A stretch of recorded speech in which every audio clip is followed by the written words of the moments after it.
একবার পাখিরা বলল তাদের একজন রাজা চাই। তা রাজা কে হবে? টিয়া বলল, আমি রাজা হব।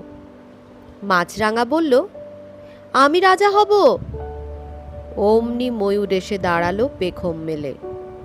পেখমে কত রং, ঝলমল করছে, যেন রাজার পোশাক পরেছে। কি সুন্দর তার ঝুঁটি, যেন রাজার মুকুট মাথায় পড়েছে। ময়ূর বলল, আমি হব পাখিদের রাজা। সব পাখি সায় দিয়ে বলল, হ্যাঁ হ্যাঁ, তুমিই আমাদের রাজা। ময়ূর পাখিদের রাজা হয়ে বসল। পরের দিন খঞ্জনা এলো। সে বলল, ময়ূর, তুমি তো আমাদের রাজা হয়েছ। ময়ূর বলল, হ্যাঁ, আমিই তোমাদের রাজা। বেশ, এখন বাজ পাখি যদি ছো মারতে আসে, তখন তুমি আমাদের কেমন করে বাঁচাবে বলো দেখি। পাখিরা তখন বলে উঠল, তাই তো, বটেই তো, কি করে বাঁচাবে তুমি আমাদের?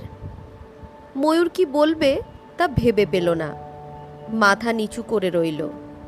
পাখিরা বলল, তাহলে উপায়? খঞ্জনা বলল, বাজ পাখিকে আমাদের রাজা করো। পাখিরা বলে উঠল, ঠিক, তুমি ঠিক বলেছ, বাজ পাখি আমাদের রাজা হোক। গাছের একেবারে মগডালে বাজ পাখিটাই রাজা হয়ে বসল সেদিন। সবাই বলল, বাহ, দারুণ হয়েছে।